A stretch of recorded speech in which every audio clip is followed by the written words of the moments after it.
Il était une fois, dans une contrée lointaine, un jeune homme nommé Obina, que l'on croyait maudit à cause de l'histoire tragique de sa famille. Depuis des générations, chaque membre de sa famille avait mystérieusement perdu la vie en atteignant l'âge de 30 ans. Ses parents, désespérés de rompre ce schéma funeste, consultèrent tous les prophètes, guérisseurs et guides spirituels qu'ils purent trouver, mais aucun ne put leur offrir de solution. Obina avait autrefois fait partie d'une grande famille avec 5 frères et sœurs, tous décédés dans des circonstances étranges et inexpliquées. À présent, en tant que fils unique survivant, Obina vivait chaque jour dans un état constant d'anxiété. Contrairement à ses amis, qui fêtaient leurs anniversaires joyeusement, il redoutait chaque année qui passait, craignant qu'elle ne le rapproche de sa propre fin prématurée. Malgré la richesse et le statut social élevé de sa famille, personne n'avait jamais vécu assez longtemps pour en profiter au-delà de l'âge de 30 ans. Ses parents, en utilisant toutes leurs ressources, avaient voyagé intensivement à travers les régions et même dans d'autres pays à la recherche de réponses. Mais, finalement, ils s'étaient résignés à ce destin obsédant. Le jour des 28 ans d'Obina, alors qu'il se rendait à la salle de sport, il remarqua une foule rassemblée près d'un centre commercial bien connu. Au début, il essaya de manœuvrer sa voiture à travers l'encombrement, mais quelque chose au fond de lui l'incita à s'arrêter et à voir ce qui se passait. Garant sa voiture sur le bord de la route, il se fraya un chemin à travers la foule. Au centre de la cohue, il vit une vieille femme frêle, battue et à moitié vêtue, se faire malmener et agresser par la foule. Bien qu'il ne la connaissait pas, il ressentit un sentiment accablant de compassion. Incertain de la marche à suivre, il observa alors qu'un homme sortait un pneu et qu'un autre apparaissait avec un bidon d'essence, indiquant leur intention de la brûler vive. Sans hésiter, Obina se plaça devant la femme, la protégeant de la fureur de la foule. Bien que les gens lui crièrent de s'écarter, exigeant justice, il tint bon et demanda quel crime la femme avait commis. Face à sa détermination, une jeune femme s'avança, affirmant que la vieille femme avait volé son sac contenant 1 million de naira et un téléphone de grande valeur valant près de 800 000 naira. Obina fut abasourdi par l'accusation et se demanda pourquoi une vieille femme se serait tournée vers le vol. Il offrit de payer à la jeune femme les pertes supposées si la foule libérait la vieille femme. À contre-cœur, la jeune femme accepta, exigeant une compensation immédiate. Après négociation, Obina transféra 2 millions de naira sur le compte de la jeune femme, l'exhortant à disperser la foule. Satisfaite, elle le remercia et ordonna à la foule de laisser partir la vieille femme. Une fois la foule dispersée, Obina aida doucement la vieille femme à se relever. Il se rendit dans une boutique voisine, acheta un pagne pour la couvrir, puis la porta avec précaution jusqu'à sa voiture et l'emmena à l'hôpital.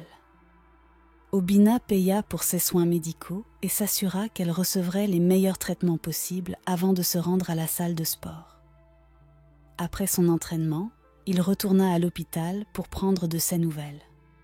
Maintenant consciente et stabilisée, la vieille femme exprima une profonde gratitude pour sa gentillesse. Alors qu'Obina s'apprêtait à partir, elle tendit la main, lui saisit la main et prononça des mots qui le figèrent. « Je sais que tu vis dans la peur, jeune homme. Tu crois qu'il ne te reste plus que 2 ans. » Obina fut stupéfait. En dehors de sa famille, personne d'autre ne connaissait la malédiction. Complètement déconcerté, il demanda « Comment peux-tu savoir cela ?» Elle répondit « Je suis la fille d'une voyante, et parce que tu m'as sauvé la vie, je suis ici pour t'aider. Maintenant, écoute attentivement, car ce que j'ai à te dire pourrait tout changer. Pour détruire un arbre complètement, il faut l'arracher à sa racine. » Obina s'assit, intrigué et prêt à écouter. La femme continua. « Il y a bien longtemps, dans ton village ancestral, avant l'essor du monde moderne, il y avait 2 amis proches, Go et Mess. Ils vivaient dans une pauvreté extrême, souvent moqués et rejetés par leur communauté. Fatigués de leur vie misérable, Go approcha un jour Mess avec une idée. Il devrait chercher le sanctuaire d'Ikuku pour obtenir une richesse rapide. Mais redoutait le surnaturel et essaya de convaincre Go de renoncer. Mais l'esprit de Go était déterminé. Il dit à Mess qu'il se rendrait au sanctuaire d'Ikuku la semaine suivante et l'invita à se joindre à lui s'il changeait d'avis.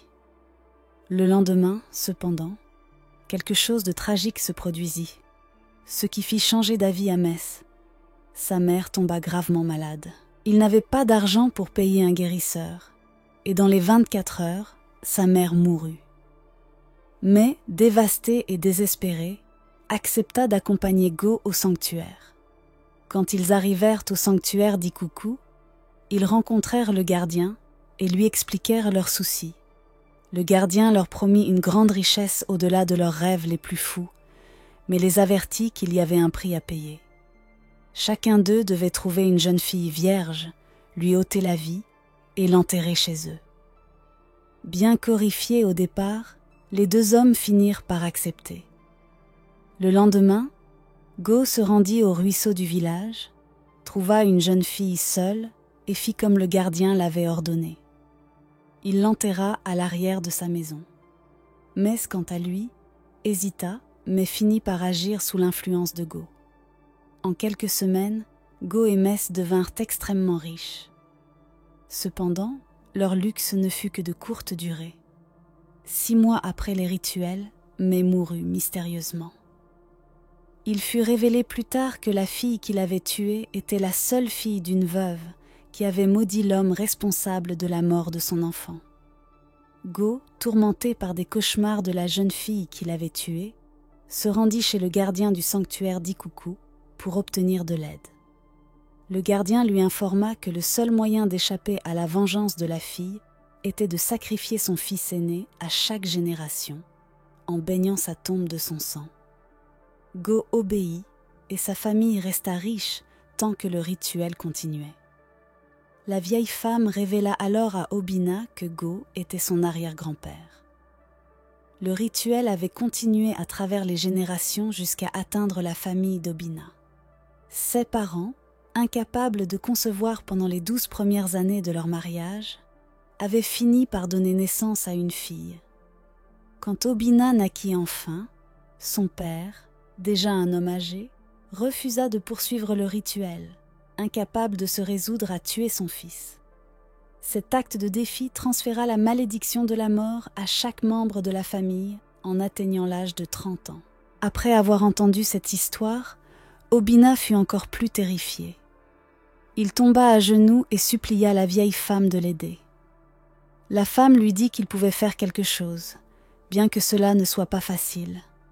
Elle lui conseilla de retourner dans son village natal, de trouver où la jeune fille avait été enterrée et de lui donner une sépulture digne d'une reine. Mais cela ne pouvait être fait qu'après avoir confessé et demandé pardon à la famille de la jeune fille. Déterminé à mettre fin à la malédiction familiale, Obina rentra chez lui et se confia à son père, lui révélant tout ce qu'il avait appris. Son père avoua qu'il connaissait l'histoire mais avait été trop effrayé pour sacrifier son fils nouveau-né, comme le demandait la malédiction.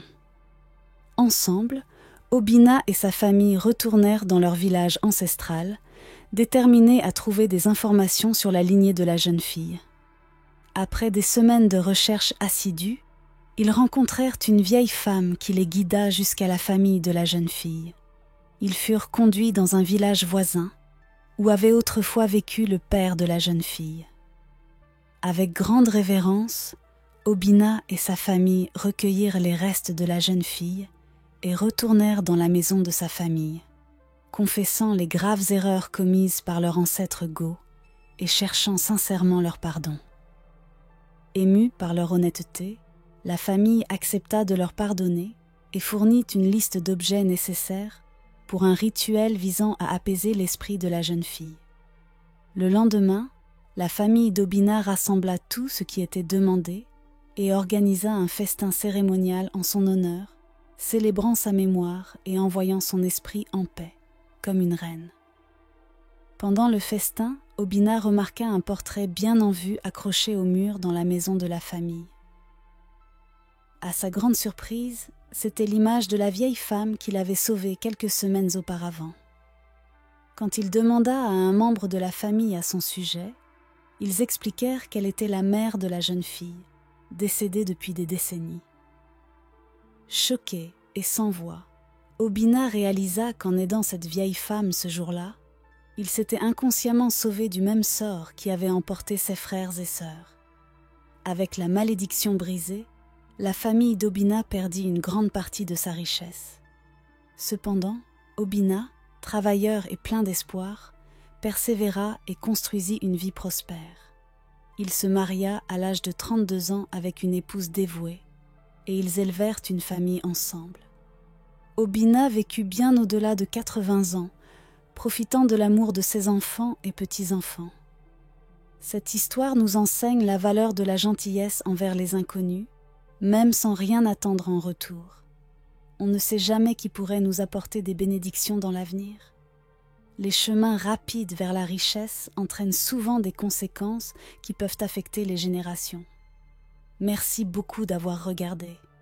Veuillez vous abonner à notre chaîne YouTube si vous avez apprécié cette histoire. Et n'oubliez pas d'aimer, de commenter et de partager. Merci et que Dieu vous bénisse.